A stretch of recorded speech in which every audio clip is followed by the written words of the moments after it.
ಶ್ರೀ ಗುರುಭ್ಯೋ ನಮಃ. ಇದು ಮಧ್ವವಿಜಯದ 60ನೇ ಭಾಗ, 11ನೇ ಸರ್ಗದ 5ನೇ ಪದ್ಯವನ್ನು ಈಗ ನಾವು ಶ್ರವಣ ಮಾಡಬೇಕು. 11ನೇ ಸರ್ಗ ಪ್ರಾರಂಭ ಆದಾಗ ಆಚಾರ್ಯರು ಉಡುಪಿಯಲ್ಲಿ ಪ್ರವಚನದಲ್ಲಿ ತೊಡಗಿದ್ದಾಗ ಆಕಾಶದಲ್ಲಿ ಸ್ವಲ್ಪ ಏನೋ ದಿವ್ಯವಾದಂಥ ಬೆಳದಿಂಗಳಿನಂಥ ಪ್ರಕಾಶ ಕಂಡಂತೆ ಆಯಿತು. ಜನರಿಗೆ ಇದೊಂದೇನೋ ವಿಶಿಷ್ಟವಾದ ಸಂಗತಿ ಆಕಾಶದಲ್ಲಿ ನಡೆಯಿತು ಅನ್ನೋದು ಗೊತ್ತಾಯಿತು. ಆಗ ಆಚಾರ್ಯರು ತಿಳಿಸಿದರು, ಶೇಷದೇವ ಇಲ್ಲಿ ತನಕ ಪ್ರವಚನವನ್ನು ಆಲಿಸ್ತಾ ಇದ್ದ, ಆತ ಈಗ ತನ್ನ ಲೋಕಕ್ಕೆ ಹೊರಟು ಹೋಗಿದ್ದಾನೆ ಅಂತ ಹೇಳಿದರು. ಅದಾದ ಶೇಷ ಆ ಪ್ರವಚನವನ್ನು ಆಲಿಸಿ ತನ್ನ ಲೋಕಕ್ಕೆ ಹೊರಟು ಹೋದ ಬಳಿಕ ಮುನಿಗಳೆಲ್ಲ ಆತನ ಸನ್ನಿಧಾನದಲ್ಲಿ ಸೇರಿದರು. ಸೇರಿ ಈ ಆಚಾರ್ಯರ ಶಾಸ್ತ್ರವನ್ನು ಶ್ರವಣ ಮಾಡಿದವನಿಗೆ ಏನು ಫಲ ಅಂತನ್ನೋದನ್ನು ನೀವು ಹೇಳಬೇಕು ಅಂತ ಅವನನ್ನು ಕೇಳಿದರು. ಇತಿ ತತ್ಫಲಂ ಸಫಲ ಸಂಕಥನಃ ಅಂತ ಅವನಿಗೆ ವಿಶೇಷಣ. ಸಫಲ ಸಂಕಥನಃ ಅದನ್ನು ಸರಿಯಾಗಿ ವರ್ಣನೆ ಮಾಡಿದರೆ, ಯುಕ್ತ ರೀತಿಯಲ್ಲಿ ವರ್ಣನೆ ಮಾಡಿದರೆ ಅದು ಕೇಳುಗರ ಮನಸ್ಸಿನ ಮೇಲೆ ಅದ್ಭುತವಾದಂಥ ಪರಿಣಾಮವನ್ನು ಬೀರೋದ್ರಲ್ಲಿ ಒಂದು ಸಂಶಯ ಇಲ್ಲ. ಆದ್ದರಿಂದ ನಿನ್ನ ಈ ಪ್ರವಚನ ಪದ್ಧತಿ ಏನಿದೆ ಅದು ನಮಗೆ ಬಹಳ ಆಪ್ಯಾಯಮಾನ ಆಗಿದೆ, ನೀನು ಇದನ್ನು ಶ್ರವಣ ಮಾಡಿಸು ನಮಗೆ ಅಂತ ಅವ್ರು ಕೇಳಿಕೊಂಡ್ರು. ಈ ಶೇಷನ ಬಗ್ಗೆ ಹಿಂದೆ ಒಂದು ಬಾರಿ ನೋಡಿದ್ವಿ, ಮತ್ತೊಂದು ಬಾರಿ ಅದನ್ನು ಇಲ್ಲಿ ಅವಲೋಕನ ಮಾಡಬೇಕು. ಗರುಡ, ಶೇಷ, ರುದ್ರ ಈ ಮೂರು ದೇವತೆಗಳು ಕೂಡ ಸಾಧಕನ ಜೀವನದಲ್ಲಿ ಒಂದು ಅದ್ಭುತವಾದಂಥ ಪಾತ್ರವನ್ನು ವಹಿಸ್ತಾರೆ. ವಸ್ತುತಃ ಈ ದೇವತೆಗಳು ಮಾತ್ರ ಅಲ್ಲ, ಎಲ್ಲ ದೇವತೆಗಳು ಕೂಡ, ವಿಶೇಷವಾಗಿ ತತ್ವಾಭಿಮಾನಿ ದೇವತೆಗಳು. ಅದರಲ್ಲೂ ಈ ಬುದ್ಧಿಗೆ ಅಭಿಮಾನಿ ದೇವತೆಗಳು, ವೇದಕ್ಕೆ ಅಭಿಮಾನಿ ದೇವತೆಗಳು ಏನಿದ್ದಾರೆ ಅವ್ರದ್ದು ಸಾಧಕನ ಜೀವನವನ್ನು ರೂಪಿಸೋದರಲ್ಲಿ ಬಹಳ ಶ್ರೇಷ್ಠವಾದಂಥ ಒಂದು ಪಾತ್ರ ಇದೆ. ಆದ್ದರಿಂದ ಆ ಎಲ್ಲ ದೇವತೆಗಳ ವೈಶಿಷ್ಟ್ಯ ಏನು, ಅವರು ಏನು ಪಾತ್ರವನ್ನು ವಹಿಸ್ತಾರೆ, ಯಾವುದಕ್ಕೆ ಅವರ ಅಭಿಮಾನಿಗಳು ಅಂತ ಅನ್ನೋದನ್ನು ತಿಳ್ಕೊಳ್ಬೇಕು. ಭಾಗವತದ ತಾತ್ಪರ್ಯದಲ್ಲಿ ಆಚಾರ್ಯರು ಉಲ್ಲೇಖ ಮಾಡುವಂಥ ಒಂದು ಶ್ಲೋಕ, ನಾರಾಯಣೋ ಬ್ರಹ್ಮವಾಯು ವೀಂದ್ರಶೇಷೋ ಗರುಡಸ್ತಥಾ ಕಾಮಶಕ್ರಃ ಗುರುದಕ್ಷಃ ಮನ್ವಾದ್ಯಾಃ ಭಾಸ್ಕರಾದಯಃ ಸರ್ವಜೀವಾಶ್ಚ ಕ್ರಮಶಃ ಪುರುಷಾಖ್ಯಾಭಿಶಬ್ದಿತಾಃ ತತ್ಪತ್ನ್ಯೋ ಬಂಧಶಕ್ತಿಶ್ಚ ಸ್ತ್ರಿಯಃ ಸರ್ವಾಃ ತಥಾ ಜಡಂ ಕ್ರಮಾತ್ ಪುರುಷಶಬ್ದೋಕ್ತಾಃ ತಜ್ಞಾನಾದ್ ವಿಪ್ರಮುಚ್ಯತೆ. ಪ್ರಕೃತಿ ಮತ್ತು ಪುರುಷರ ಜ್ಞಾನ ಎಲ್ಲ ಜೀವರಿಗೂ ಕೂಡ ಅತ್ಯಂತ ಅವಶ್ಯಕವಾದದ್ದು ಅಂತ ಭಾಗವತ ಹೇಳ್ತದೆ. ಜಿಜ್ಞಾಸೆಯ ಪ್ರಕೃತೇ ಪುರುಷಸ್ಯ ನಮಾಮಿ ಸದ್ಧರ್ಮ ವಿಧಾಂ ವರಿಷ್ಠಂ ಅಂತ ಕಪಿಲ ಋಷಿಯನ್ನ ಆತನ ತಾಯಿ ಕೇಳ್ತಾರೆ, ಪ್ರಕೃತಿ ಮತ್ತು ಪುರುಷರ ಬಗ್ಗೆ ನನಗೆ ತಿಳಿಸು. ಹಾಗಾದರೆ ಪ್ರಕೃತಿ ಮತ್ತು ಪುರುಷ ಅಂದರೆ ಯಾರು?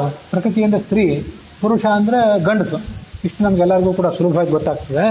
ಆದರೆ ಯಾವ ಗಂಡಸರನ್ನು ಪುರುಷರು ಅನ್ಬೇಕು, ಯಾವ ಸ್ತ್ರೀಯರನ್ನ ಪ್ರಕೃತಿ ಅಂತ ಅನ್ಬೇಕು ಅಂತಂದ್ರೆ, ನಾರಾಯಣೋ ಬ್ರಹ್ಮವಾಯು ವೀಂದ್ರಶೇಷವು ಹರಸ್ತಥ.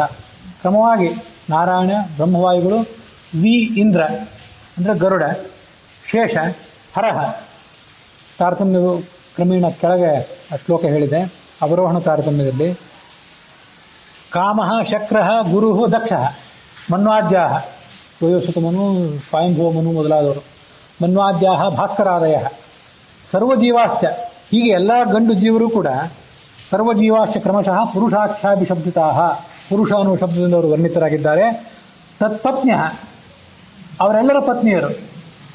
ಮತ್ತೆ ಬಂಧಶಕ್ತಿಶ್ಚ ಎಲ್ಲರನ್ನೂ ಬಂಧನದಲ್ಲಿ ಇಟ್ಟಿರುವಂತಹ ಲಕ್ಷ್ಮೀದೇವಿ. ಕ್ರಮಾತ್ ಪ್ರಕೃತಿ ಶಬ್ದೋಕ್ತ ಅವರೆಲ್ಲರಿಗೂ ಪ್ರಕೃತಿ ಅಂತ ಶಬ್ದ ಇದೆ. ಹೀಗಾಗಿ ಈ ಎಲ್ಲ ಪ್ರಕೃತಿ ಮತ್ತು ಪುರುಷರನ್ನು ಮನುಷ್ಯ ತಿಳ್ಕೊಳ್ಬೇಕು.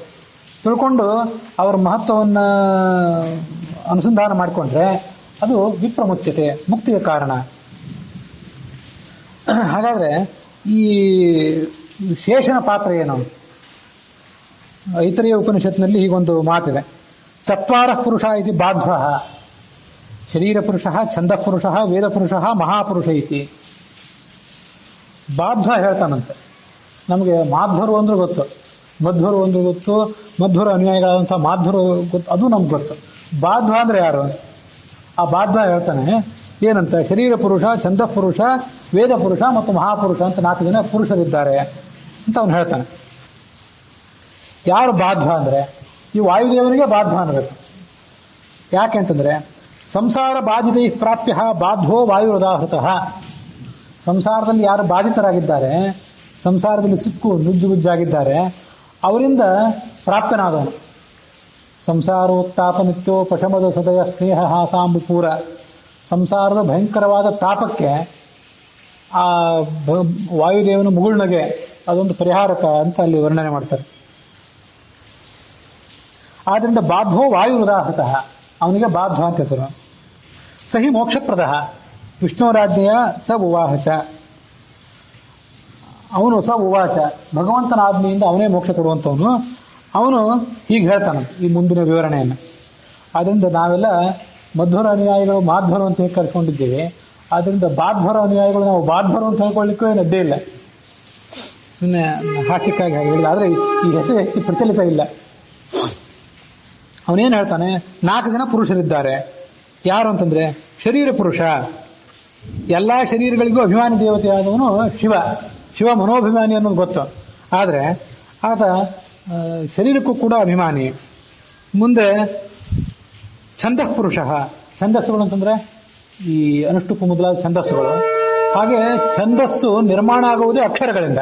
ಅದನ್ನು ಒಟ್ಟಾರೆ ಅಕ್ಷರ ಮಾಲೆಗಳಿಗೆ ಅಭಿಮಾನಿ ಶೇಷ. ಇನ್ನು ವೇದ ಪುರುಷ, ಎಲ್ಲಾ ವೇದಗಳಿಗೂ ಕೂಡ ಅಭಿಮಾನಿ ದೇವತೆಯಾದವನು ಗರುಡ. ವೇದನ ಸ್ವರೂಪವೇ, ಗರುಡನ ಸ್ವರೂಪವೇ ವೇದ ಅಂತ ಹೇಳ್ತಾರೆ. ಮುಂದೆ ಮಹಾಪುರುಷ ಅಂತ. ಅವನು ಮಹಾಪುರುಷ ಯಾರು ಅಂತಂದ್ರೆ ಅವನು ಸಂವತ್ಸರ ಪುರುಷ. ಸಂವತ್ಸರಾಭಿಮಾನೀತು ಬ್ರಹ್ಮೈವ ಹಿ ಮಹಾನ್ ಪುಮಾನ್. ಆ ಸಂವತ್ಸರ ಶಬ್ದದಿಂದ ವಾಚ್ಯನಾದವನು, ಸಂವತ್ಸರಕ್ಕೆ ಅಭಿಮಾನಿ ದೇವತೆಯಾದವನು ಅವನೇ ಬ್ರಹ್ಮ. ಈ ರುದ್ರ, ಶೇಷ, ಗರುಡ ಮತ್ತು ಚತುರ್ಮುಖ ಇವರಲ್ಲಿ ಭಗವಂತನ 4 ರೂಪಗಳನ್ನು, ವಾಸುದೇವ, ಸಂಕರ್ಷಣ, ಪ್ರದ್ಯುಮ್ನ, ಅನಿರುದ್ಧ ಇಂಥ 4 ರೂಪಗಳನ್ನು ಅನುಸಂಧಾನ ಮಾಡಬೇಕು. ಅದೆಲ್ಲ ಈ 11ನೇ ಸರ್ಗಕ್ಕೆ, ಮುಕ್ತ ಲೋಕದ ವೈಭವವನ್ನು ಹೇಳುವಂಥ 11ನೇ ಸರ್ಗಕ್ಕೆ ಇವೆಲ್ಲ ವಿಷಯಗಳು ಎಷ್ಟು ಉಪಯುಕ್ತ ಆಗಿವೆ ಅಂತಂದ್ರೆ ಅದಕ್ಕೆ ನೋಡಿದ್ರೆ ಗೊತ್ತಾಗ್ತದೆ. ಶಿವನಿಗೆ ನಿಯಾಮಕ ಅನಿರುದ್ಧ, ಎಲ್ಲಾ ಶರೀರಗಳಿಗೂ ಅಭಿಮಾನಿ ದೇವತಾ ಶಿವ. ಆ ಶಿವನಿಗೆ ಅನಿರುದ್ಧ ರೂಪವೇ ನಿಯಾಮಕ, ಭಗವಂತನ ಅನಿರುದ್ಧ ರೂಪವೇ ನಿಯಾಮಕ. ಮುಂದೆ ಶೇಷನಿಗೆ ನಿಯಾಮಕನಾದವನು ವಾಸುದೇವ. ಆ ವಾಸುದೇವ ಅಕಾರದಿಂದ ವಾಚ್ಯನಾಗಿದ್ದಾನೆ. ಓಂಕಾರದಲ್ಲಿ ಅಕಾರ ಇದೆಯಲ್ಲ, ಆ ಅಕಾರದಿಂದ ಅಥವಾ ಒಟ್ಟಾರೆ ಅಕಾರದಿಂದ ವಾಸುದೇವ ವಾಚ್ಯ. ಆತ ಶೇಷನಿಗೆ ನಿಯಾಮಕ. ಮತ್ತೆ ಸಂಕರ್ಷಣ ಅನ್ನುವ ರೂಪ ಗರುಡನಿಗೆ ನಿಯಾಮಕ. ಯಾಕೆಂದ್ರೆ ಸಂಕರ್ಷಣ ಅಂತಂದ್ರೆ ಅದು ಸ್ವಯಂ ಜ್ಞಾನ ರೂಪವಾದದ್ದು. ಮತ್ತು ಯಾರ್ಯಾರು ವೇದಗಳನ್ನು ಓದ್ತಾರೆ ಗರುಡನ ಅನುಗ್ರಹದಿಂದ, ಆ ಎಲ್ಲ ವೇದ ಜ್ಞಾನಿಗಳಿಗೂ ಕೂಡ, ಆ ಎಲ್ಲ ವೇದ ಅಭ್ಯಾಸಿಗಳಿಗೂ ಕೂಡ ಜ್ಞಾನವನ್ನು ಕೊಡುವವನೇ ಈ ಸಂಕರ್ಷಣ ಅನ್ನುವಂಥ ಭಗವಂತ. ಆತ ಗರುಡನಿಗೆ ನಿಯಾಮಕ.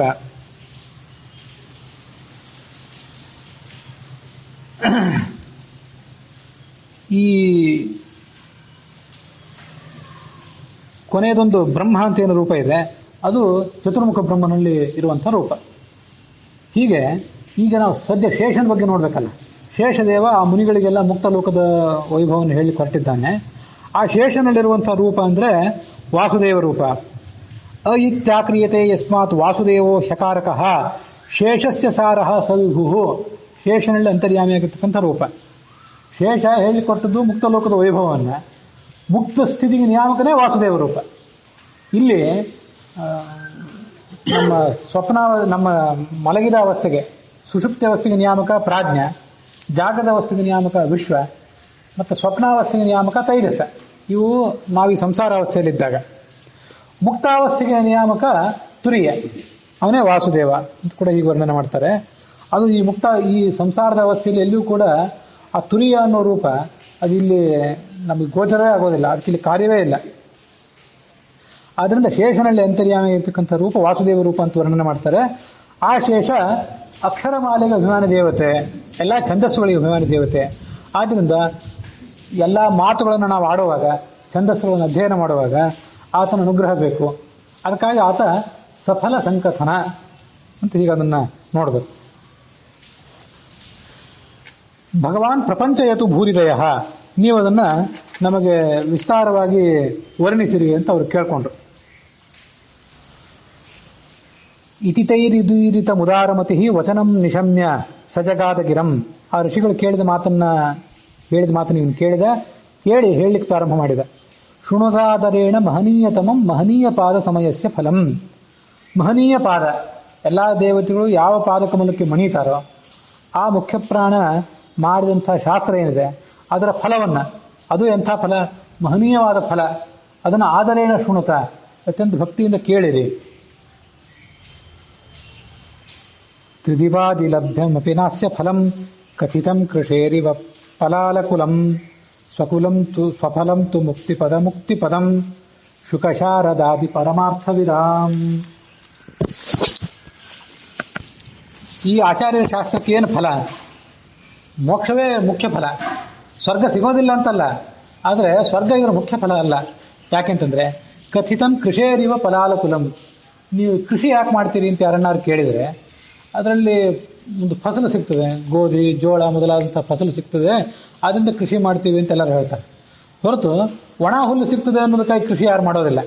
ಒಣ ಹುಲ್ಲು ಸಿಗ್ತದೆ ಹೌದು, ಅಕ್ಕಿ ಗೋಧಿ ಜೋಳ ಇದನ್ನೆಲ್ಲ ಸಂಗ್ರಹ ಮಾಡಿದ ಮೇಲೆ ಒಣ ಹುಲ್ಲಲ್ಲಿ ಸಿಗ್ತದೆ ಹೌದು, ಆದರೆ ಒಣ ಹುಲ್ಲು ಸಿಗಬೇಕು ಅಂತ ಕೃಷಿ ಯಾರು ಮಾಡೋದಿಲ್ಲ. ಒಣ ಹುಲ್ಲು ಬೇಕು ಅಂತಂದ್ರೆ ಹುಲ್ಲನ್ನೇ ಪ್ರತ್ಯೇಕವಾಗಿ ಬೆಳೀತಾರೆ. ಗೋಧಿ ಕೃಷಿ ಕಬ್ಬು ಇತ್ಯಾದಿಗಳನ್ನು ಯಾರು ಹುಲ್ಲಿಗೋಸ್ಕರ ಬೆಳೆಯೋದಿಲ್ಲ. ಆದರೂ ಮುಖ್ಯ ಧಾನ್ಯವೇ ಫಲ ಆದರೂ ಕೂಡ ಹುಲ್ಲು ಹೇಗೆ ಅದರಿಂದ ಸಿಗ್ತದೋ ಅದರಿಂದ ಆ ಥರ ಈ ಶಾಸ್ತ್ರವನ್ನು ಅಧ್ಯಯನ ಮಾಡಿದವರಿಗೆ ಸ್ವರ್ಗ ಸಿಗ್ತದೆ ಹೌದು, ಆದರೆ ಸ್ವರ್ಗ ಅದಕ್ಕೆ ಸ್ವರ್ಗ ಅದರ ಮುಖ್ಯ ಫಲ ಅಲ್ಲ. ಸ್ವಫಲ ಏನು ಹಾಗಾದ್ರೆ ಅಂದರೆ ಮುಕ್ತಿ ಫಲಂ, ಮುಕ್ತಿಯೇ ಇದರ ಫಲ. ಇದನ್ನೆಲ್ಲ ಯಾರು ವರ್ಣನೆ ಮಾಡಿದ್ದಾರೆ ಅಂದರೆ ಶುಕ ಶಾರದಾದಿ ಪರಮಾರ್ಥವಿದಾಂ. ಇದನ್ನು ಶುಕಾಚಾರ್ಯ ಭಾಗವತದಲ್ಲಿ ವರ್ಣನೆ ಮಾಡಿದ್ದಾನೆ. ಶಾರದಾದೇವಿ ಸ್ವಯಂ ಸರಸ್ವತಿ ದೇವಿ ಮಹಾಭಾರತದ ವನಪರ್ವದಲ್ಲಿ ಇದನ್ನು ವರ್ಣನೆ ಮಾಡಿದ್ದಾಳೆ. ಅಂಥ ದೊಡ್ಡ ದೊಡ್ಡವರು ಕೂಡ ಈ ಮುಕ್ತಿಯ ಮಹತ್ವವನ್ನು ವರ್ಣನೆ ಮಾಡಿದ್ದಾರೆ. ಅದರಿಂದ ಅದೇ ಮುಖ್ಯ. ಶ್ಯಾಮಾವದಾತಾ ಶತಪತ್ರ ಲೋಚನಾ ಅಂತ ಶುಕಾಚಾರ್ಯರೇ ಭಾಗವತದ 2ನೇ ಸ್ಕಂದದ 9ನೇ ಅಧ್ಯಾಯದ 11ನೇ ಪಾದದಲ್ಲಿ ವರ್ಣನೆ ಮಾಡ್ತಾರೆ. ಅವ್ರು ಹೇಗಿದ್ದಾರೆ ಅಂತಂದ್ರೆ ಶ್ಯಾಮಾವದಾತ ಶತಪತ್ರಲೋಚನಾ ಪಿಶಂಗ ವಸ್ತ್ರ ಸುರುಚ ಸುಪೇಶಸಃ ಸರ್ವೇ ಚತುರ್ಬಾಹವ ಉನ್ಮಿಷನ್ಮಣಿ ಪ್ರವೇಕ ನಿಷ್ಕಾಭರಣಾ ಅಂತ ಹೀಗಾದ್ರ ವರ್ಣನೆ ಇದೆ ಭಾಗವತದಲ್ಲಿ. ಆ ಭಗವಂತನ ಭಕ್ತರು ಹೇಗಿರ್ತಾರೆ, ಮುಕ್ತ ಲೋಕದಲ್ಲಿ ಅವ್ರು ಹೇಗೆ ಓಡಾಡ್ತಿರ್ತಾರೆ ಅಂತಂದ್ರೆ ಶ್ಯಾಮಾವದಾತ, ಭಗವಂತನಂತೆ ನೀಲವಾದ ಕಾಂತಿ ಇದ್ದವರು ಕೆಲವರು, ಅವದಾತ ಅಂದ್ರೆ ಶುಭ್ರವಾದ ಕಾಂತಿ ಇದ್ದವರು ಇನ್ನು ಕೆಲವರು, ಶತಪತ್ರ ಲೋಚನಾ ಕಮಲದಂತೆ ಕಣ್ಣುಳ್ಳವರು, ಪಿಶಂಗ ವಸ್ತ್ರಾಹ ಹೊಳೆಯುವ ಹಳದಿ ಕೆಂಬಣ್ಣ ಇಂಥ ವಸ್ತ್ರಗಳನ್ನು ಧಾರಣೆ ಮಾಡಿದವರು ಕೆಲವರು, ಸುರುಚಃ ಅತ್ಯಂತ ಶುದ್ಧವಾದ ಕಾಂತಿ ಇದ್ದವರು, ಸರ್ವೇ ಚತುರ್ಬಾಹವ ಭಗವಂತನ ಭಕ್ತರಲ್ಲಿ ಕೆಲವರು. ಆ ಭಗವಂತ ಹೇಗೆ ಚತುರ್ಬಾಹುವೋ ಹಾಗೆ ಇವರು ಕೂಡ ಚತುರ್ಬಾಹುಗಳಾಗಿದ್ದಾರೆ. ಉನ್ಮಿಷನ್ ಮಣಿ ಪ್ರವೇಕ ನಿಷ್ಕಾಭರಣ, ಅವ್ರ ಕಿರೀಟ ಆಭರಣ ಕೈಗಳಲ್ಲಿ ಕಾಲುಗಳಲ್ಲಿ ಅವರು ಧಾರಣೆ ಮಾಡಿದಂತಹ ಆಭರಣಗಳೇನಿವೆ ಅವೆಲ್ಲ ಹೊಳೆಯುವಂತಹ ರತ್ನ ಮಣಿ ವೈಡೂರ್ಯ ಇತ್ಯಾದಿಗಳಿಂದ ಖಚಿತವಾದಂತಹ ಆಭರಣಗಳು, ಅವುಗಳನ್ನು ಅವರು ಧಾರಣೆ ಮಾಡಿದ್ದಾರೆ ಅಂತ ಅಲ್ಲಿ ಅದರ ವರ್ಣನೆ, ಆ ಮುಕ್ತಿಯ ವರ್ಣನೆ ಅದು. ಅಲ್ಲೇ ಅದೇ ಶ್ಲೋಕಕ್ಕಿಂತ ಮೊದಲು 2ನೇ ಅಧ್ಯಾಯ 2ನೇ ಸ್ಕಂದ 9ನೇ ಅಧ್ಯಾಯದಲ್ಲಿ 11ನೆಯ ಸ್ಕಂದದಲ್ಲಿ ಅಲ್ಲೇ ಅದರ ವರ್ಣನೆ ನೋಡ್ತೀವಿ. ನವರ್ತತೆ ಯತ್ರ ಜರ, ಆ ಮುಕ್ತ ಲೋಕದಲ್ಲಿ ಯಾವುದೇ ರೀತಿಯಾದಂಥ ಮುಪ್ಪಾಗಲಿ ಸಂಕಟವಾಗಲಿ ಇಂಥ ಯಾವುದೇ ರೀತಿಯಾದಂಥ ಆಪತ್ತು ಕೂಡ ಅಲ್ಲಿಲ್ಲ ಅಂತ ಅದರ ವರ್ಣನೆಯನ್ನು ಕೂಡ ಅಲ್ಲಿ ಕೇಳ್ತೀವಿ.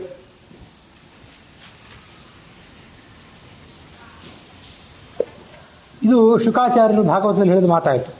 ಶಾರದಾದೇವಿ ಕೂಡ ಈ ಮಾತನ್ನು ಹೇಳಿದ್ದಾಳೆ. ಎಲ್ಲಿ ಹೇಳಿದ್ದಾಳೆ ಅಂತಂದ್ರೆ ಧಾನಾಪೂಪಾಹ ಮಾಂಸಕಾಮಾಹ ಸದಾ ಪಾಯಸ ಕರ್ದಮಾಹ ಅಂತ ಸರಸ್ವತಿ ದೇವಿ ಮುಕ್ತ ಲೋಕದ ವೈಭವವನ್ನು ವರ್ಣನೆ ಮಾಡ್ತಾಳೆ ಮಹಾಭಾರತದಲ್ಲಿ. ಇಲ್ಲಿ ಈಗ ನೋಡ್ರಿ ಮಧ್ವವಿಜಯಕ್ಕಿರುವಂತಹ ವ್ಯಾಖ್ಯಾನಗಳು, ಭಾವಪ್ರಕಾಶಕದಲ್ಲಿ ಕೂಡ ಸರಸ್ವತಿ ದೇವಿ ಹೇಳ್ತಾಳೆ ಅಂತಿದೆ. ಭಾವಪ್ರಕಾಶಕಾದ ವ್ಯಾಖ್ಯಾನಗಳಲ್ಲಿಯೂ ಕೂಡ ಹೀಗೆ ಸರಸ್ವತಿ ದೇವಿ ಹೇಳ್ತಾಳೆ ಅಂತಿದೆ. ಇನ್ನು ಕೆಲವು ವ್ಯಾಖ್ಯಾನಗಳಲ್ಲಿ ವಿಶ್ವಪತಿ ತೀರ್ಥರ ವ್ಯಾಖ್ಯಾನ, ಛಲಾರಿ ಆಚಾರ್ಯ ವ್ಯಾಖ್ಯಾನ, ಈ ಎಲ್ಲ ವ್ಯಾಖ್ಯಾನಗಳಲ್ಲೂ ಕೂಡ ಸರಸ್ವತಿ ದೇವಿ ಮಹಾಭಾರತದಲ್ಲಿ ಹೇಳ್ತಾಳೆ ಅಂತ ಅಷ್ಟೇ ಇದೆ. ನಮ್ಮಂಥವರಿಗೆ ಮಹಾಭಾರತದಲ್ಲಿ ಹುಡುಕು ಅಂತ ಹೇಳ್ಬಿಟ್ರಿ ಹೇಗೆ ಹುಡುಕ್ಬೇಕು ನಾವು? ಮಹಾಭಾರತದ ವಿಭಿನ್ನ ಪಾಠಾಂತರಗಳು, ಅದರಲ್ಲಿ ಇದನ್ನು ಹುಡ್ಕೋದು ಹೇಗೆ? ಅದನ್ನ ಎಲ್ಲಿ ಅದು ಬಂದಿದೆ ಅಂತ ಅನ್ನೋದನ್ನ ಬನ್ನಂಜಿ ಗೋವಿಂದಾಚಾರ್ಯರು ತಮ್ಮ ತತ್ವಚಂದ್ರಿಕಾಂತ ವ್ಯಾಖ್ಯಾನದಲ್ಲಿ ವನಪರ್ವದಲ್ಲಿ 189ನೇ ಅಧ್ಯಾಯದಲ್ಲಿ 22ನೇ ಶ್ಲೋಕದಿಂದ 25ನೇ ಶ್ಲೋಕದ ತನಕ ಅಂತ ಹೇಳಿಬಿಡ್ತಾರೆ. ಇದು ಹೇಳಲಿಕ್ಕೆ ಒಂದೇ ನಿಮಿಷ, ಆದರೆ ಇಂಥದನ್ನು ಉಲ್ಲೇಖ ಮಾಡಬೇಕಾದ್ರೆ ಅದಕ್ಕೆ ಇರಬೇಕಾದಂಥ ನೆನಪು ಮತ್ತೆ ಆ ಶ್ಲೋಕ ಸಮೇತ ಅದನ್ನೆಲ್ಲ ಉಲ್ಲೇಖ ಮಾಡಬೇಕಾದ್ರೆ ಅವರಿಗೆ ಇಂಥ ಎಲ್ಲ ಗ್ರಂಥಗಳನ್ನು ಬರೀಲಿಕ್ಕೆ ಒಂದು ಶಿಷ್ಯರ ಒಂದು ಟೀಮ್ ಇರ್ತದೆ. ಅವರು ವನಪರ್ವದಲ್ಲಿ ಇಂಥ ಕಡೆ ಬಂದಿದೆ ಅಂತ ಅವ್ರು ಮೊದಲು ನೆನಪು ಮಾಡ್ತಾರೆ ಆಚಾರ್ಯ. ಇಂಥ ಅಂದಾಜು ಇಂಥ ಅಧ್ಯಾಯ ಅಥವಾ ಅವ್ರಿಗೆ ನೆನಪು ಇದ್ದಿರಬಹುದು ಪೂರ್ಣ, ಅವರ ಅಸಾಧಾರಣ ಆ ವಿಷಯದಲ್ಲಿ. ಆ ಶಿಷ್ಯರಾದವರು ಅದನ್ನು ತೆಗೆದು ಅದನ್ನು ಉಲ್ಲೇಖ ಮಾಡ್ತಾರೆ. ಇದು ನೋಡಿ, ಈ ಥರದ ಒಂದು ಸಂಶೋಧನಾ ಪೂರ್ವಕವಾದಂಥ ವ್ಯಾಖ್ಯಾನ, ಎಲ್ಲ ಶಿಸ್ತುಬದ್ಧವಾದಂಥ ವ್ಯಾಖ್ಯಾನ ಅಲ್ಲಿ ನಮ್ಗೆ ಹಿಂದಿನ ಕಡೆ ಕಾಣಿಸೋದಿಲ್ಲ, ಹಿಂದಿನ ಯಾವ ವ್ಯಾಖ್ಯಾನದಲ್ಲೂ ಕಾಣೋದಿಲ್ಲ.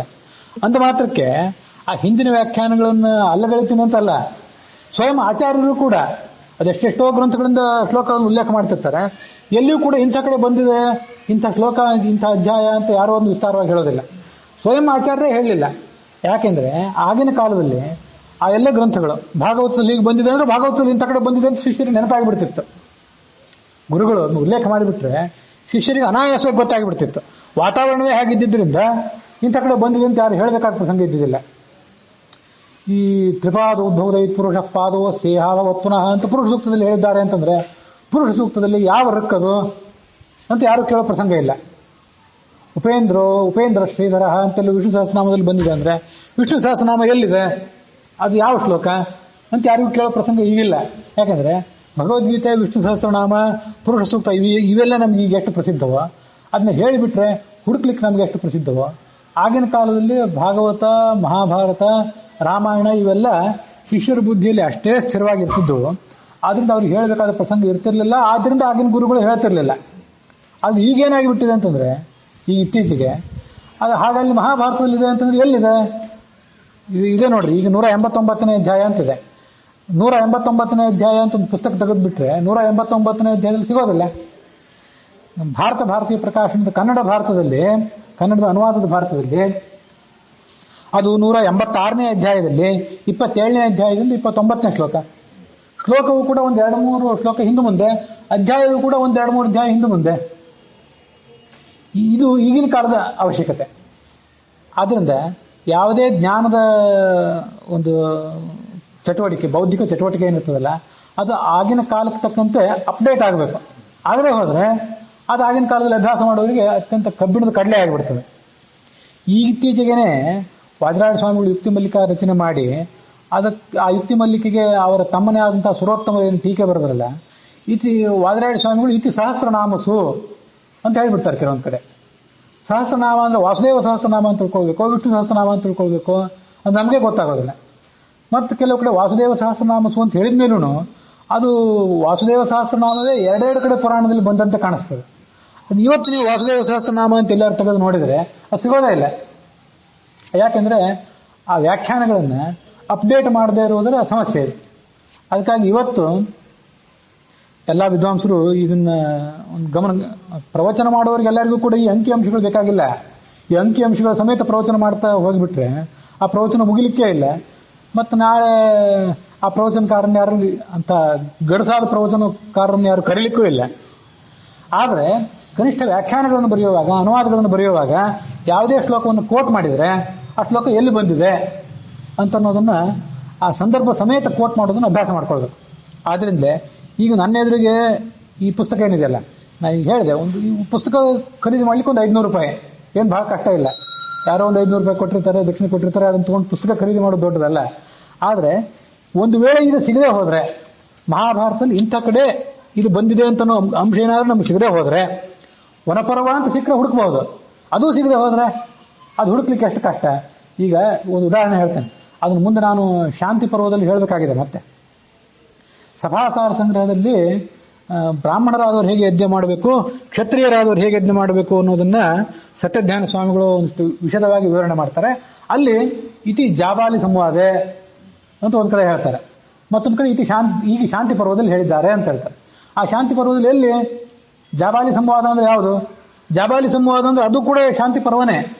ಆದ್ರೆ ಅವನ್ನೆಲ್ಲ ಹುಡುಕಿ ತೆಗಿಲಿಕ್ಕೆ ನನಗೆ ಮೊನ್ನೆ 3 ಗಂಟೆ ಆಯ್ತು, 3 ತಾಸು ನನಗದು ಹುಡುಕ್ಲಿಕ್ಕೆ ಬೇಕಾಯ್ತು. ಯಾಕಂದ್ರೆ ಯಾವ ಪಾಠ ಎಲ್ಲಿ ಅದನ್ನ ನೋಡಬೇಕು. ಆ ಶ್ಲೋಕಗಳೇ ಸುಲಭವಾಗಿ ಸಿಗಲಿಲ್ಲ. ಈ ಶ್ಲೋಕಗಳನ್ನ ಅಧ್ಯಾಯ ಶ್ಲೋಕ ಸಮೇತವಾಗಿ ಕೋಟ್ ಮಾಡದೇ ಇರೋದ್ರಿಂದ ಇದೆಲ್ಲ ಸಮಸ್ಯೆ. ಇದು ಯಾಕೆ ಅಂತಂದ್ರೆ ಕೇಳೋರಿಗೆಲ್ಲ ಸಮಸ್ಯೆ ಬರೋದಿಲ್ಲ. ಆ ಶ್ಲೋಕಗಳು ಎಲ್ಲಿವೆ, ಆ ಶ್ಲೋಕಗಳ ಪೂರ್ವಾಪರ ಏನು. ಒಂದು ಶ್ಲೋಕ ಪ್ರವಚನದಲ್ಲಿ ಅಥವಾ ವ್ಯಾಖ್ಯಾನದಲ್ಲಿ ಹೇಳಬೇಕು ಅಂತಂದ್ರೆ ಅದರ ಪೂರ್ವಾಪರ ಏನು, ಸುಮ್ಮನೆ ಕೋಟ್ ಮಾಡಿಬಿಡ್ಬಾರ್ದು. ಅಲ್ಲಿ ಹಂಗೆ ಹೇಳಿದ್ದಾರೆ ಅಂತ ಅನ್ಬಾರ್ದು, ಅಲ್ಲಿ ಯಾವ ಸಂದರ್ಭದಲ್ಲಿ ಹೇಳಿದ್ದಾರೆ ಅಂತ ನೋಡಿ ಕೋಟ್ ಮಾಡ್ಬೇಕಲ್ಲ, ಅದೆಲ್ಲ ಸಮಸ್ಯೆ. ಅದಕ್ಕಾಗಿ ವನಪರ್ವದಲ್ಲಿ 189ನೇ ಅಧ್ಯಾಯದಲ್ಲಿ 22ನೇ ಶ್ಲೋಕದಿಂದ 25ನೇ ಶ್ಲೋಕ ತನಕ ಇದು ಅಂತ ಗೋವಿಂದಾಚಾರ್ಯ ಬರೆದ್ರೆ, ಕೆಳಗಿನ ಅಡಿ ಟಿಪ್ಪಣಿಯಲ್ಲಿ ಕನ್ನಡದ ಅಂಕಿಗಳಲ್ಲಿ ಇದು ಕನ್ನಡ ಭಾರತದಲ್ಲಿ 186ನೇ ಅಧ್ಯಾಯ ಅಂತ ನಾನು ಬರೆದಿಟ್ಕೊಂಡ್ರೆ ಇದು ನನಗೆ ಮುಂದೆ ಅಧ್ಯಯನ ಮಾಡಲಿಕ್ಕೆ, ನಾಳೆ ನನಗೆ ಅಧ್ಯಯನ ಮಾಡಲಿಕ್ಕೆ, ಮುಂದೆ ಈ ಪುಸ್ತಕವನ್ನು ಯಾರು ನೋಡಿದವರಿಗೆ, ನನ್ನ ನಂತರದವರಿಗೆ ಯಾರಿಗೋ ಇದು ಕೈ ಸಿಕ್ಕಾಗ ನೋಡಲಿಕ್ಕೆ ಸುಲಭ. ಈ ಥರ ವಿದ್ವಾಂಸರಾದವರು ಮಾಡಬೇಕು. ಮಾಡದೆ ಹೋದರೆ ಸುಮ್ಮನೆ ಯಥಾವತ್ತಾಗಿ ಅನುವಾದ ಮಾಡ್ತಾ ಹೋದರೆ ಅದನ್ನು ಹೆಚ್ಚು ಉಪಯೋಗ ಆಗೋದಿಲ್ಲ. ಪ್ರವಚನಕ್ಕೆ ನಡೀಬಹುದು, ಸಂಶೋಧನೆಗೆ ಅದು ಹೆಚ್ಚು ಉಪಯೋಗ ಆಗೋದಿಲ್ಲ. ಈ ಕಾರಣಕ್ಕಾಗಿ ನಾವು ಬನ್ನಂಜೆ ಗೋವಿಂದಾಚಾರ್ಯ ಋಣಿಗಳಾಗಿರಬೇಕು. ಸಾಧಾರಣವಾದ ಕೆಲಸ ಅಲ್ಲ, ಅದೆಲ್ಲ ಅಸಾಧಾರಣವಾದ ಕೆಲಸ. ಇಲ್ಲಿ ನಾನು ಮಧ್ವ ವಿಜಯವನ್ನು ಮುಗಿಸುವಾಗ ಮತ್ತೊಂದು ಬಾರಿ ಎಲ್ಲ ಸಂಗತಿಗಳನ್ನು ಹೇಳ್ತೀನಿ. ಎಲ್ಲದನ್ನು ಮುಗಿಸಿದ ಮೇಲೆ ಅದರಲ್ಲಿ ಅವರು ಬರೀತಾರೆ ಛಂದೋಮೀಮಾಂಸ, ಛಂದಸ್ಸುಗಳ ಬಗ್ಗೆ ಒಂದು ಪರಿಶಿಷ್ಟದಲ್ಲಿ ವಿಚಾರ, ಬಂಧಗಳ ಬಗ್ಗೆ, ಮೊನ್ನೆ ಟೇಬಲ್ ಬಗ್ಗೆ ಹೇಳಿದ್ನಲ್ಲ ಅದು, ಕಾವ್ಯದ ಬಗ್ಗೆ, ಕಾವ್ಯದ ಗುಣಗಳ ಬಗ್ಗೆ, ಅಲಂಕಾರಗಳ ಬಗ್ಗೆ, ಉಪಮಾ ಉತ್ಪ್ರೇಕ್ಷ ಇತ್ಯಾದಿ ಅಲಂಕಾರಗಳ ಬಗ್ಗೆ, ತಾರತಮ್ಯ, ದೇವತಾ ತಾರತಮ್ಯದ ಬಗ್ಗೆ ಗೋವಿಂದಾಚಾರ್ಯರು ಏನ್ ಹೇಳಿದ್ದಾರೆ ಅಭಿಪ್ರಾಯ ನೋಡೋಣ ಅಂತ ಅವ್ರು ಮತ್ತೊಂದು ಯಾವುದೋ ಪುಸ್ತಕ ನೋಡೋ ಪ್ರಸಂಗ ಬರಬಾರ್ದು. ಇಲ್ಲೇ ಪುಸ್ತಕದಲ್ಲಿ ಎಲ್ಲ ಅಂಶ ಸಿಗಬೇಕು.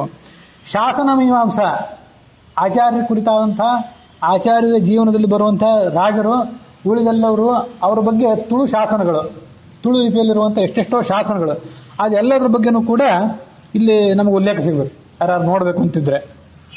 ಇದು ಮಾಡುವಂಥ ಕಾರ್ಯ. ನಾಮಮೀಮಾಂಸ, ಆಚಾರ್ಯನ ಕುರಿತಾದಂಥ ಎಷ್ಟು ಹೆಸರುಗಳು ಎಷ್ಟು ವಿಶೇಷಣಗಳು ಮಧ್ವವಿಜಯದಲ್ಲಿ ಒಟ್ಟಾರೆ ಬಂದಿವೆ, ಇದು ನಾಮಮೀಮಾಂಸ. ಮುಂದೆ ಶ್ಲೋಕಾರ್ಧಾನುಕ್ರಮಣಿಕ, ನಮಗೆಲ್ಲೋ ಒಂದ್ ಕಡೆ ಇತಿತತ್ಫಲಂ ಸಕಲ ಸಂಕಥನೋ ಅಂತಿಷ್ಟೇ ನೆನಪಿಗೆ ಬಂತು, ಶ್ಲೋಕದ ಪೂರ್ವಾಪುರ ನೆನಪಿಗೆ ಬರಲಿಲ್ಲ. ಅವಾಗ ನಾವೇನ್ ಮಾಡಬೇಕು? ಅದಕ್ಕೆ ಶ್ಲೋಕಾರ್ಧಾನುಕ್ರಮಣಿಕ. ನೀವು ಅದರಲ್ಲಿ ಆ ಒಂದು ಸಾಲು ತೆಗೆದು ನೋಡಿದ್ರೆ ಇಡೀ ಶ್ಲೋಕ ಯಾವ ಸರ್ಗ ಯಾವ ಅಧ್ಯಾಯ, ಇದನ್ನೆಲ್ಲ ಆಚಾರ್ಯರು ಸ್ವಯಂ ಮಾಡಬೇಕಾಗಿಲ್ಲ, ಅವ್ರ ಶಿಷ್ಯರಾದವರು ಮಾಡಿರ್ತಾರೆ. ಅಂದ್ರೆ ಏನೇನು ಅಧ್ಯಯನ ಮಾಡೋರಿಗೆ ಅಗತ್ಯ ಇದೆ ಅದನ್ನೆಲ್ಲವನ್ನು ಕೂಡ ಒಂದು ಪುಸ್ತಕದಲ್ಲಿ ಹಾಕಿರ್ತಾರೆ. ಆ ವೇದಾಂಗ ತೀರ್ಥರ ವೃಂದಾವನದ ಚಿತ್ರ, ರಘುವರಿ ತೀರ್ಥರ ವೃಂದಾವನದ ಚಿತ್ರ ಪಲಿಮಾರ್ನಲ್ಲಿದೆ, ನಾರಾಯಣ ಪಂಡಿತರ ತ್ರಿವಿಕ್ರಮ ಪಂಡಿತರ ವೃಂದಾವನಗಳ ಚಿತ್ರಗಳು, ಅವ್ರು ಯಾವ ಕಾಲದಲ್ಲಿದ್ದರು. ಪಲಿಮಾರು ಮಠದಲ್ಲಿ ಋಷಿಕೇಶ ತೀರ್ಥರ ಆದ್ಯ ಪುರುಷರು, ಅವರಿಂದ ಹಿಡಿದು ರಘುವರಿಯ ತೀರ್ಥರ ತನಕ ಎಷ್ಟು ತಲೆಗಳು, ಇದೆಲ್ಲ ಒಂದು ಸ್ಟಡಿ, ಹೇಗಿರಬೇಕು ಸ್ಟಡಿ ಅನ್ನೋದನ್ನ ಅವರು ಮಾಡಿ ತೋರಿಸಿದ್ದಾರೆ. ನಾವು ಅದನ್ನು ಓದಿದ್ರೆ ಸಾಕು, ಹೊಸದಾಗಿ ಸಂಶೋಧನೆ ಮಾಡಬೇಕಾಗಿಲ್ಲ. ಅದನ್ನು ಮಾಡುವ ಅವಶ್ಯಕತೆ ಎಲ್ಲ, ಯಾವ ಕಾಲಕ್ಕೂ ಸಂಗತಿಗಳನ್ನ ಅಪ್ಡೇಟ್ ಮಾಡಬೇಕಾದಂಥ ಅವಶ್ಯಕತೆ ಯಾವ ಕಾಲಕ್ಕೂ ಇದ್ದೇ ಇರ್ತದೆ. ಆಯಾ ಕಾಲದ ಅವಶ್ಯಕತೆಗಳಿಗೆ ಅನುಸಾರವಾಗಿ ಮತ್ತೆ ಅದನ್ನ ಹೊಸ ಹೊಸ ಉದಾಹರಣೆಗಳ ಜೊತೆಗೆ ನಿರೂಪಣೆ ಮಾಡಬೇಕಾದ ಅವಶ್ಯಕತೆ ಇದ್ದೇ ಇರ್ತದೆ. ಸದ್ಯ ಮಾಡಬೇಕಾದ ಕೆಲಸ ಅಂದ್ರೆ ಇದ್ದದನ್ನು ಓದಬೇಕಾದದ್ದು. ಹಾಗಾಗಿ ಹೊಸದನ್ನು ಬರೆಯೋ ಕೆಲಸಕ್ಕೆ ನಾನು ಯಾಕೆ ಕೈ ಹಾಕೋದಿಲ್ಲ ಅಂತಂದ್ರೆ, ಒಮ್ಮೆ ಇದ್ದದನ್ನೆಲ್ಲ ಓದೋಣ, ಮುಂದೆ ನೋಡೋಣ, ಆಮೇಲೆ ಬರಿಬಾರ್ದಂತಲ್ಲ, ಆದ್ರೂ ಆ ಸಂದರ್ಭದಲ್ಲಿ ಇರಬೇಕಾದಂಥ ಒಂದು ಎಚ್ಚರ ಆಯ್ತು. ಹಾಗಾಗಿ ಸರಸ್ವತಿ ಏನು ಹೇಳಿದ್ರು ಅದು ನೋಡೋಣ. ಭಾರತದಲ್ಲಿ ಸರಸ್ವತಿ ದೇವಿ ಹೇಳ್ತಾಳೆ ಅಂತ ಬಂತಲ್ಲ, ಸರಸ್ವತಿ ದೇವಿ ಏನು ಹೇಳ್ತಾಳೆ ಅಂತಂದ್ರೆ ಅದು ವನಪರ್ವದಲ್ಲಿ ಬರುವಂಥ ಸಂಗತಿಗಳವೆಲ್ಲ. ವನಪರ್ವದಲ್ಲಿ ನಾನಾ ಥರದ ವಿಷಯಗಳನ್ನ ಹೇಳ್ತಾ ಹೋಗ್ತಾರೆ. ಅಲ್ಲಿ ಯುಧಿಷ್ಠಿರ ಮಾಡಿದಂಥ ತೀರ್ಥಯಾತ್ರೆ ಇತ್ಯಾದಿಗಳ ಬಗ್ಗೆ ವರ್ಣನೆ ಇದೆ. ಮಾರ್ಕಂಡೇಯ ಸಮಸ್ಯಾ ಪರ್ವ ಅಂತ, ಅಲ್ಲಿ ವರ್ಷ ಋತು ಶರದೃತುಗಳ ವರ್ಣನೆ, ಧರ್ಮರಾಜನ ಕೋರಿಕೆಯಂತೆ ಮಾರ್ಕಂಡೇಯರು ಕರ್ಮ ಫಲ ಭೋಗ ಅದರ ಬಗ್ಗೆ ಹೇಳಿದ್ದು, ಜ್ಞಾನಿಗಳಾದಂತಹ ಬ್ರಾಹ್ಮಣರ ವರ್ಣನೆ, ಪೃಥ್ವಿ ಋಷಿಯ ಪೃಥ್ವಿನ ಆಖ್ಯಾನ, ಅಲ್ಲಿ ತಾರ್ಕ್ಷ್ಯ ಮುನಿ ಮತ್ತು ಸರಸ್ವತಿ ದೇವಿಯರ ಸಂವಾದ. ಇದು ಯಾಕೆ ಹೇಳಿದಂದ್ರೆ ಇಷ್ಟಲ್ಲ, ಇದು ನಾವು ಕೆಲವು ಅಂಶಗಳನ್ನು ಬಹಳ ಮಹಾಭಾರತವನ್ನು ವಿಸ್ತಾರವಾಗಿ ಶ್ರವಣ ಮಾಡಬೇಕು ಅಂತ ಕೂತಿದ್ರು ಕೂಡ ಕೆಲವು ಶ್ಲೋಕಗಳು ನಮ್ಮ ಕಣ್ಣಿನಿಂದ ತಪ್ಪಿ ಹೋಗಿರ್ತದೆ. ಇಷ್ಟೆಲ್ಲ ಆದರೂ ಕೂಡ ನಮಗೊಂದು ಪ್ರಮಾದ ಇದೆ. ಅಲ್ಲಿ ತಾರ್ಕ್ಷಿ ಮುನಿ ಮತ್ತು ಸರಸ್ವತಿ ದೇವಿಯರ ನಡುವೆ ನಡೆದಂಥ ಒಂದು ಸಂವಾದ. ತಾರ್ಕ್ಷಿ ಮುನಿ ಅಂತಂದ್ರೆ ಆತ ಈ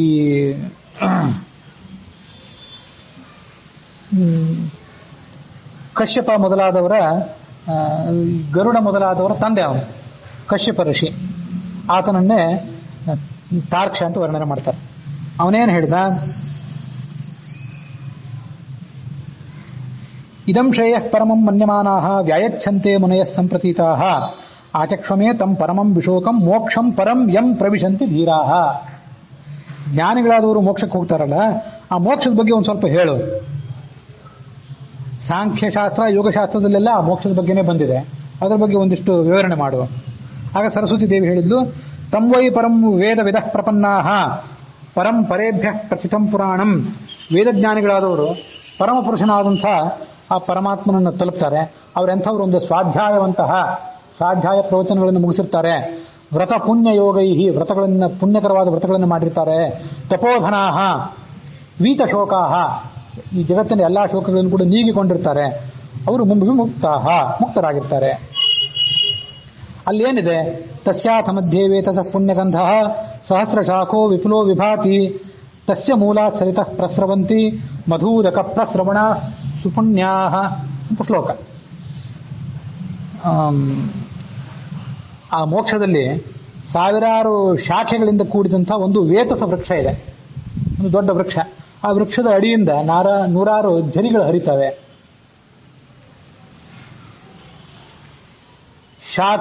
ಶಾಖಾಃ ಮಹಾನದ್ಯಃ ಸಂಯಾತಿ ಸಿಕತಾಶಯಾಃ ಧಾನಾಪೂಪಾಃ ಮಾಂಸ ಶಾಖಾಃ ಸದಾ ಪಾಯಸ ಕರ್ದಮಾಃ. ಅಲ್ಲಿ ಮುಕ್ತರಿಗೆ ಏನು ಭೋಗ್ಯ ವಸ್ತು ಇರ್ತದೆ ಅಂತಂದ್ರೆ ಮಹಾನದಿಗಳು. ಆ ಮಹಾನದಿಗಳಲ್ಲಿ ಒಂದು ಪ್ರವಾಹ ಹುರಿದ ಕಾಳುಗಳು, ಬೇಕಾದಷ್ಟು ಯಾವ ಹುರಿದ ಕಾಳನ್ನು ತಿನ್ಬೇಕು ನಿಮ್ಗೆ ಅಪೇಕ್ಷೆ ಇದೆಯೋ ಅದ್ರದ್ದೊಂದು ಝರಿ, ಅಲ್ಲಿ ಹೋದ್ರೆ ಅದನ್ನ ಬೇಕಾದಷ್ಟು ತಿನ್ನಬಹುದು. ಅಪೂಪಗಳು, ಈ ಅಧಿಕ ಮಾಸದಲ್ಲಿ ಕೊಡ್ತಿರ್ತಾರಲ್ಲ, ಆ ಅಪೂಪಗಳ ಒಂದು ಪ್ರವಾಹ ಒಂದು ಕಡೆ. ಮಾಂಸ ಪಾಯಸ ತರಕಾರಿಗಳ ಮತ್ತೊಂದು ಪ್ರವಾಹ, ಅದನ್ನು ತಿನ್ಬೇಕು ಅಂತ ಅಪೇಕ್ಷೆ ಬಂದ್ರೆ ಅದನ್ನು ತಿನ್ನಬಹುದು. ಧಾನಾಪೂಪಾಹ ಮಾಂಸ ಶಾಖಾಹ ಪಾಯಸ ಕರ್ದಮಾಹ. ನದಿಯಲ್ಲಿ ತಿಳಿ ನೀರು ಮೇಲಿರ್ತದೆ, ಕೆಳಗೆ ಅತ್ಯಂತ ಗಟ್ಟಿಯಾದ ಕೆಸರು ಇರ್ತದಲ್ಲ. ಹಾಗೆ ಆ ನದಿಗಳಲ್ಲಿ ಕೆಸರೇನು ಅಂದ್ರೆ ಗಟ್ಟಿಯಾದ ಪಾಯಸವೇ ಅಲ್ಲಿ ಕೆಸರು. ನಾವು ಈ ನದಿಗಳಲ್ಲಿ ಕೆಸರನ್ನ ಕೆಳಗಿಡ್ತೀವಿ, ಅದೇನಾದ್ರೂ ನೀರು ಕಲಕಾದ್ರೆ ಆ ನೀರು ಸ್ವಚ್ಛ ಆಗೋ ತನಕ ಕಾಯ್ತೀವಿ.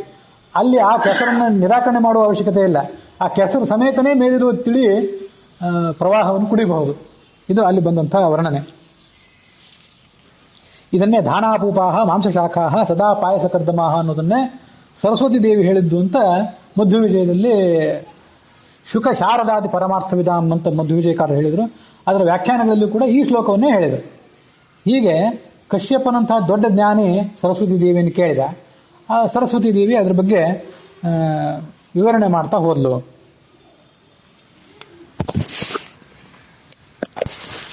ಮುಂದೆ 11ನೇ ಸರ್ಗದ 7ನೇ ಶ್ಲೋಕ. ಪರಮಾಗಮಾರ್ಥ ವರಶಾಸ್ತ್ರಮಿದಂ ಭಜತಾಮ ಮಾನವ ಕಲಾರಚಿತಂ ವ್ರಜತಾಮಹೋ ಪರಮ ವೈಷ್ಣವತಾಂ ರತಯೇ ಸ್ವಲೋಕಮಜಿತೋದಿಶತಿ.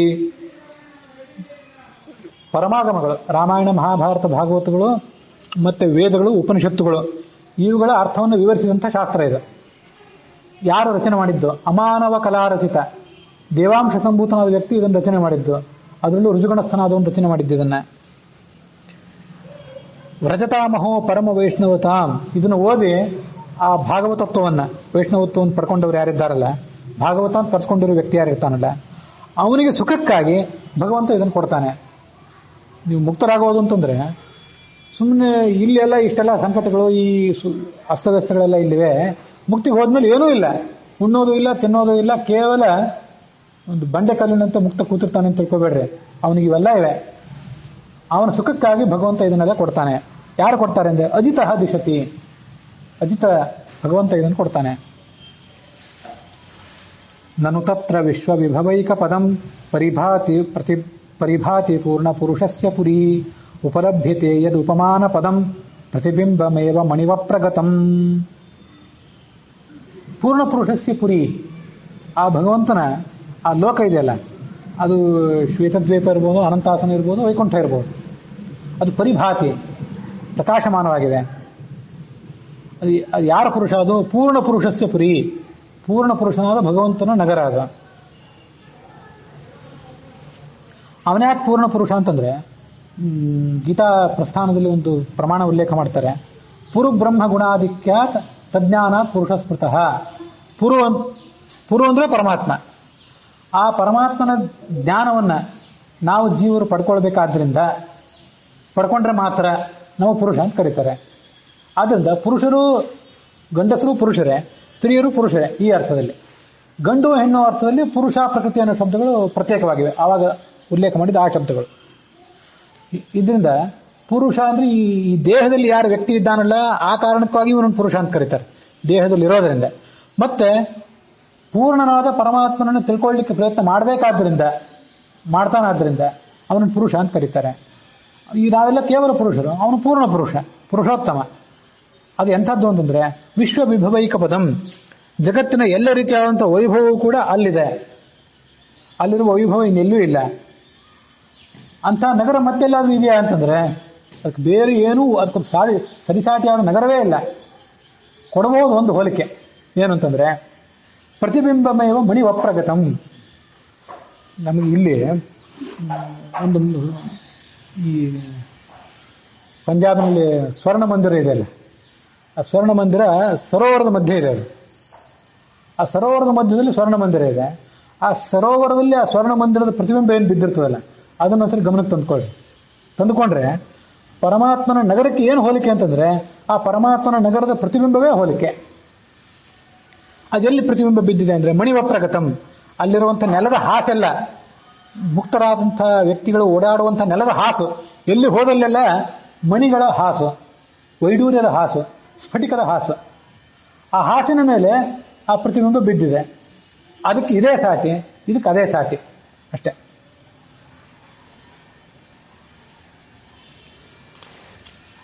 ಸಿತಸೌಧ ಸಂತತಿ ರುಚಾ ಸ್ಫುರಿತ ಪರಿತೋರುಣಾಶ್ಮ ಗೃಹ ಪಂಕ್ತಿ ರುಚಿ ಇಹ ಮಚ್ಚರೀರ ವಲಯೇಲ ಸಿತಾಂ ಅನುಯಾತಿ ಮೂರ್ತಿ ಮಸುರಾಸು ಹೃತಃ. ಆ ನಗರದ ವರ್ಣನೆ ಮಾಡ್ತಾರೆ ಈ ಶ್ಲೋಕದಲ್ಲಿ. ಅದು ಹೇಗಿದೆ ನಗರ ಅಂತಂದ್ರೆ, ಸುತ್ತಮುತ್ತಲು ದೊಡ್ಡ ದೊಡ್ಡ ಕಾಂಪೌಂಡ್ಗಳಿವೆ, ಪ್ರಾಕಾರಗಳಿವೆ.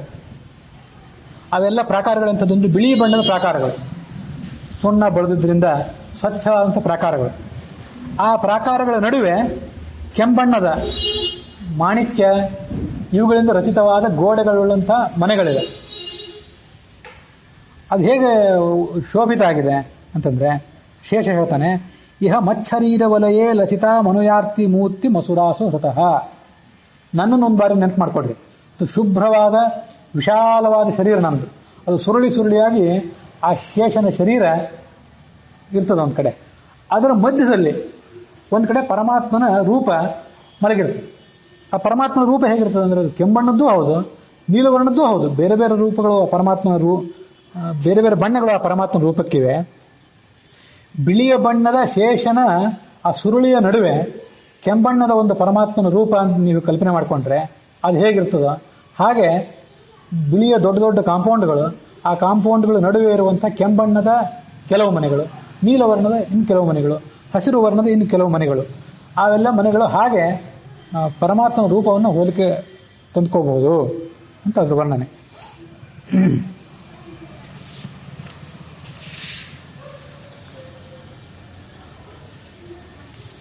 ಅಲ್ಲಿಗೆ ಈ 11ನೇ ಸರ್ಗದ 9ನೇ ಶ್ಲೋಕ ಇಲ್ಲಿಗೆ ಸಮಾಪ್ತಿಯನ್ನು ಕಂಡಿದೆ. ಇವತ್ತು ಪ್ರಸನ್ನ ವೆಂಕಟದಾಸರ ಆರಾಧನೆ.